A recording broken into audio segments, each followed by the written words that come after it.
Bilang may-ari at direktor ng kumpanya ay nasanay na si Justin na gumising ng maaga.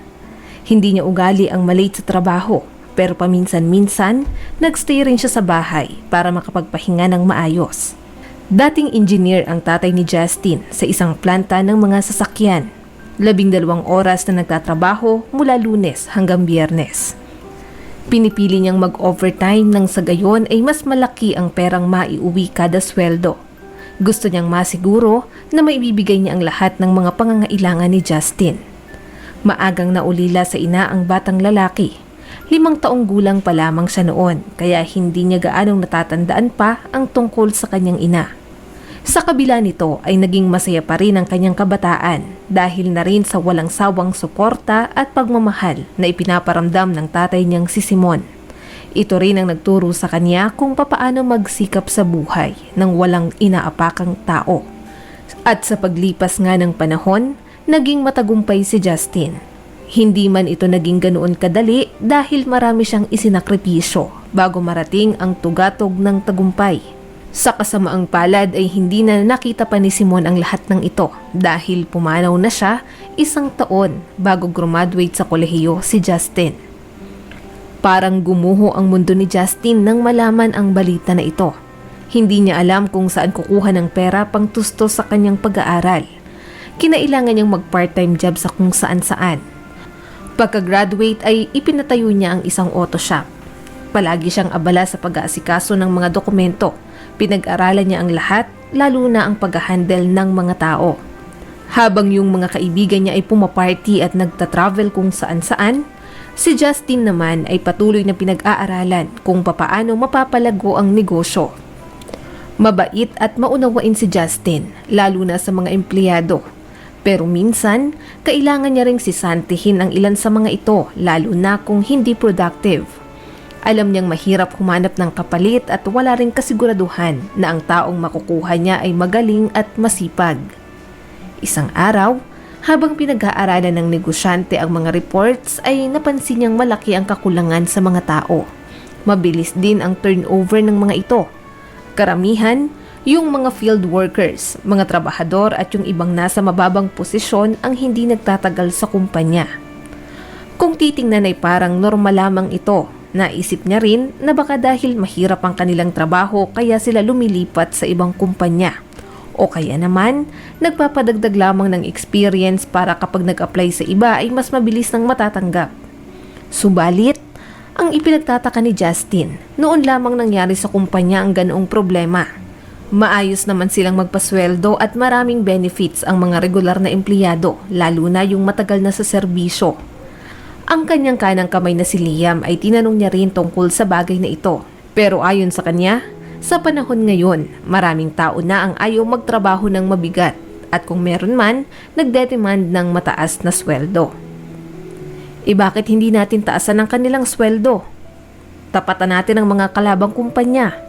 Sayang naman kung ito ang magiging training ground nila tapos yung mga kakompetensya natin ang makikinabang sa kanilang skills.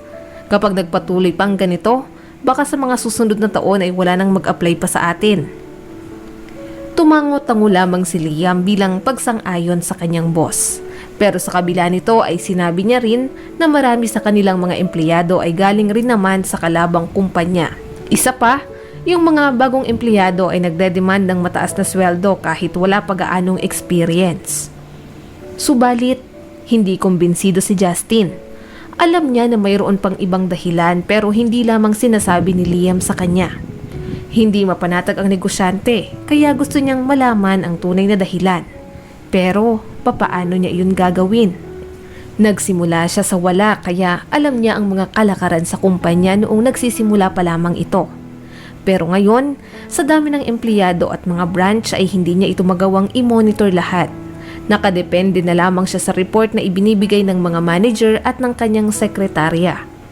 Ilang araw ding hindi makatulog si Justin sa kaiisip kung ano ba ang pwede niyang gawin upang malaman ang buong katotohanan sa likod ng pagre-resign at pag-alis ng mga tao nang walang konkretong dahilan. Isang gabi, habang nanonood siya ng pelikula ay nakita niya na ang isa sa mga bida ay nagpanggap na pulubi habang inoobserbahan ang kanilang target kahit na malapitan. Nang mga sandaling iyon ay napaisip din si Justin. Naitanong niya rin sa sarili na papaano kung ganoon din ang kanyang gawin. Magpapanggap siyang pulubi o kaya naman ay magpapanggap siya bilang empleyado sa sarili niyang kumpanya upang malaman kung ano talaga ang nangyayari doon. Gusto niyang makita mismo ng sariling mga mata ang buong katotohanan. Kaya naman, hindi na siya nag-aksaya pa ng oras. Nais niyang maisakatuparan na ang kanyang mga plano. Agad niyang tinungo ang garahe upang humanap ng luma at maruming damit. Pero karamihan sa mga iyon ay malinis at mukhang bago pa, kaya ginupit niya na lamang ito at saka nilagyan ng grasa. At pati na rin ang dumi ng sasakyan para magbukang marumi at mabaho. Kumuha rin siya ng lumang sapatos para lagyan ng grasa at kaunting putik. At para hindi siya kaagad makilala ay kailangan niya ng sombrero at syempre ng wig upang maging matagumpay ang kanyang pagpapanggap. Kinaumagahan, isinuot niya na ang maruming damit, sombrero at wig. At sa itsura niya ay mukha talaga siyang pulubi, kaya imposibleng may makakilala pa sa kanya.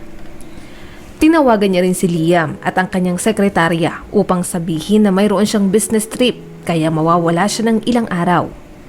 Ayon naman kay Liam ay walang problema dahil sanay naman siyang i-handle ang kumpanya tulad ng ginagawa niya tuwing umaalis si Justin. Medyo nagigilty naman si Justin dahil noon lamang siya nagsinungaling sa kaibigan at kanang kamay na si Liam. Pero wala naman siyang choice kung hindi ang magsinungaling hanggat hindi niya pa nalalaman ang lahat. Ano kayang ginagawa ng mga empleyado ko kapag wala ako? Nakangising tanong ni Justin habang nakaharap sa salamin. Una niyang pinuntahan ang warehouse. Nagmasid-masid muna siya roon habang tinitingnan ang mga empleyado.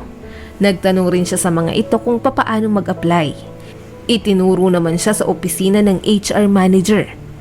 Pagpasok niya sa loob ay napataas ang kilay ng HR officer na naroon. Siguro, sa isip-isip nito ay bakit may pulubing nakapasok doon. Ma'am, pwede po ba akong mag-apply sa warehouse ninyo kahit kargador? Kargador ba ka mo? Nakikita mo bang sarili mo sa salamin? Bakit naman tatanggap ang kumpanya namin ng tulad mo na isang pulubi? Siguro, mas mabuti pang mamalimos ka na lang o kaya mangolekta ng basura. Wika ng HR officer sabay tawa ng malakas. Hindi agad nakapagsalita si Justin. Alam niyang hindi magiging maganda ang pagtanggap sa kanya ng mga tao pero hindi niya inaasahan na ganoong insulto ang sasabihin sa kanya. Napabuntong hininga na lamang si Justin bago nilisan ang opisina na iyon. Sa kanyang paglilibot sa warehouse ay nakita niya ang isa sa mga kargador. Sa itsura nito ay hindi naman sila nagkakalayo. Ibig sabihin, hindi itsura at kasuotan ang basehan ng HR officer kanina. Hoy, pwede ba kitang makausap? Tawag ni Justin sa isang kargador. Bakit? Anong kailangan mo sa akin? Bilisan mo lang. Wika naman ito. Maganda ba rito sa kumpanya na to? Gusto ko rin sanang mag-apply. Ano sa tingin mo? Napayo ko na lamang ang kargador bago sumagot. Nako, mas mabuti pa kung humanap ka na lang ng ibang maa-applyan. Huwag ka na rito sa kumpanya na to. Kaunti lang ang trabahador pero tambak ang trabaho kaya wala kami halos pahinga. Ang alam ko dapat 4 kami rito pero 2 lang kami. Bakit kaya hindi nag-hire yung kumpanya ng mas maraming tao? Tanong ni Justin. Ganun naman talaga, silang nakikinabang sa pera. Imbes na ipasweldo nila sa amin ay ibinubulsa nila kahit yung overtime pay pa namin. Sa tingin ko nga hindi alam ng may-ari ng kumpanya ang bagay na yun. Nakita ko na si Sir Justin noon, gusto ko nga sana siyang kausapin pero wala naman akong lakas ng loob na lapitan siya. Pero sa pagkakaalam ko may kanang kamay naman siya na laging pumupunta rito sa warehouse. Pagmamaang-maanga ni Justin para makakuha pa ng maraming impormasyon. Lumingalinga muna sa paligid ang kargador bago pabulong na nagsalita. Nako, wag na wag kang magkakamali na mabanggit ang pangalan niya rito. Masamang ugali nun at kapag hindi ka sumunod sa gusto niya ay tanggal ka na kaagad. Siguro, wala kang pakialam pero may pamilya ako na dapat kong suportahan. Kaya hindi ako pwedeng mawala ng trabaho. Kaya huwag ka na lang maingay ha. Usap-usapan nga rito palagi na siya na ang susunod na boss, kaya lahat ay takot sa kanya. Tumango-tango lamang si Justin bago nagpaalam. Ang maikling pag-uusap na iyon ang nagmulat sa kanyang mga mata. Hindi siya makapaniwala sa lahat ng nalaman. Papaanong nangyari na ang taong pinagkakatiwalaan niya ang sisira at tatraidor sa kanya. Sa patuloy na pagtatanong-tanong at pagkalap ng impormasyon ay nadiskubre ni Justin na mayroon palang grupo ng mga traders at si Liam ang kanilang leader.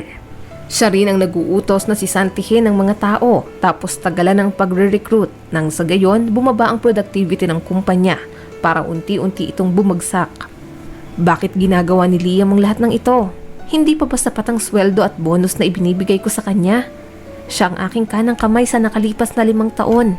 Kung babagsak ang kumpanya ay papaano ng mga empleyado? Nalulungkot si Justin sa lahat ng kanyang natuklasan. Alam niya rin na sasamantalahin ni Liam ang pagkakataon. Siguradong magpapatawag ito ng meeting tulad ng lagi niyang ginagawa. At sa mismong araw na iyon, napagpasyahan ni Justin na umattend sa nasabing meeting bilang isang pulubi. Ipinakita niya lamang ang ID sa security guard at sinabihan ito na huwag sasabihin kahit na kanino ang tungkol sa kanyang pagbabalat kayo.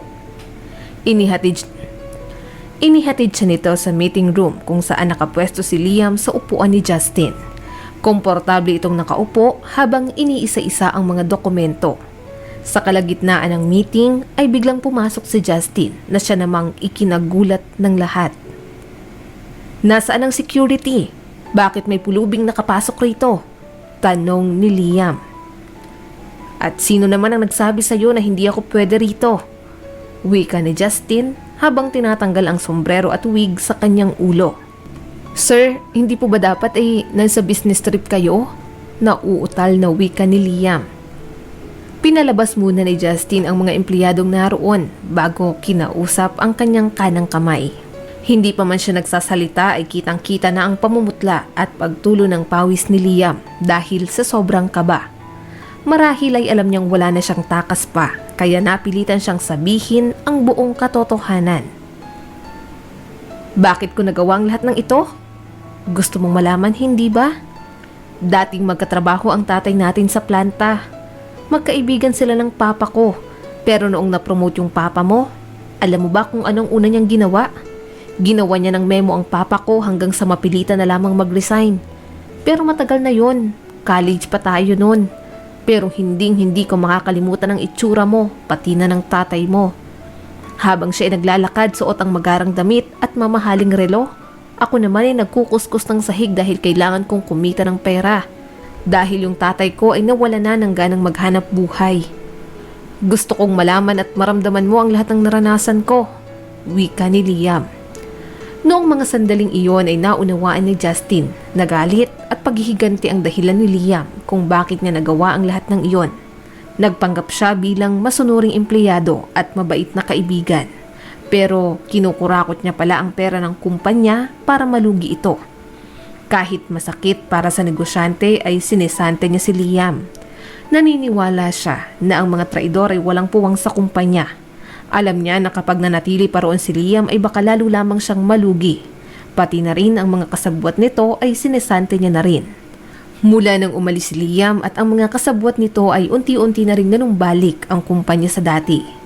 Mula sa pangyayaring iyon ay natutunan ni Justin na bilang may-ari ng kumpanya, kailangan niya ring maglaan ng oras at panahon sa mga empleyado upang malaman ang tunay na problema at mga hinaing nito. Kahit yung nasa pinakamababang level ay dapat niyang matutukan nang sa gayon ay hindi na maulit pa ang ginawa. Maraming salamat sa patuloy na panonood sa aking munting channel.